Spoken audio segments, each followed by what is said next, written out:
Welcome to Queen's English word. English grammar में आज हम बताएंगे कुछ चीज़ें। दो इम्पॉर्टेंट चीज़। मैं पढ़ता तो हूँ, जैसे कोई कभी खिसिया के बोलता है कि अरे तुम पढ़ाई नहीं करते हो। मैं पढ़ता तो हूँ, मैं खेलता तो हूँ, मैं खाना खाता तो हूँ। जो ये तो आता है, जो जोर दिया जाता है किसी चीज़ पे, वर्ब पे जोर लगा के, मतलब बिल्कुल श्योरिटी 100% कि मैं ये काम करता तो हूँ। जैसे आपसे कोई पूछा खाना खाते हो, हाँ खाता हूँ। लेकिन अगर आपसे कोई कहता है अरे ये खाना नहीं खाता, ऐसे ही है खाना तो फिर आप गुस्से में बोलोगे ना मैं खाना खाता तो हूँ। तो हूँ जो जोर लगा रहे हो तो उसको इंग्लिश में कैसे फिर लिखोगे? तो इसमें डू लगता है। जैसे आई रीड, मैं पढ़ता हूँ। अगर खाली सिंपली आपको बोलना है कि मैं पढ़ता हूँ, आई रीड। आई प्ले, आई ईट, मैं खेलता हूँ, मैं खाता हूँ।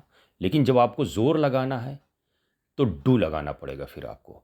I do read, I do play, I do ईट, यानी डबल वर्ब हो रहा है। मतलब इसमें डू भी हो रहा है, ईट भी हो रहा है। Do play, do read. तो ईट से पहले, वर्ब से पहले डू लगेगा, जहां पे जोर देना है। I do eat, I do play, I do read.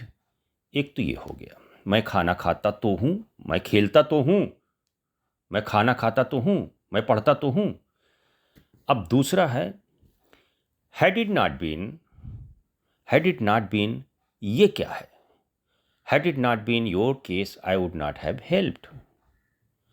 ये हैड इट नॉट बीन से जो सेंटेंस शुरू होता है, इसका मतलब क्या है, अर्थ क्या है?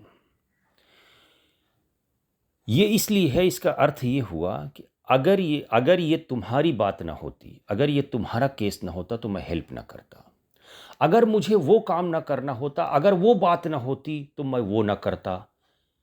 अगर मुझे वहां ना जाना होता तो मैं वो ना करता। अगर ये वाली बात ना होती तो मैं वो ना करता। तो जहां पे ये होती कि अगर ऐसा ना होता, अगर वैसा ना होता, अगर तुम्हारा केस ना होता, अगर तुम्हारी बात ना होती, अगर उसकी बात ना होती तो मैं ये ना करता। तो जहां पे ये हिंदी में आता है तो उसको हैड इट नॉट बीन से शुरू करते हैं उस सेंटेंस को।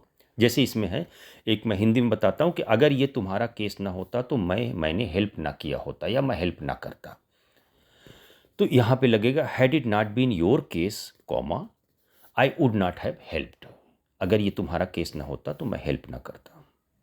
या had it not been his matter I would not have इंटरवेंट।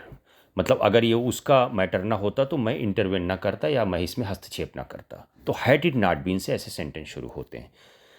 तो ज़्यादा से ज़्यादा सब्सक्राइब करिए हमारे चैनल को, यूट्यूब और इंस्टाग्राम पे, फेसबुक पे लाइक करिए, शेयर करिए और हमें इनकरेज करिए। Thanks for watching Queen's English word.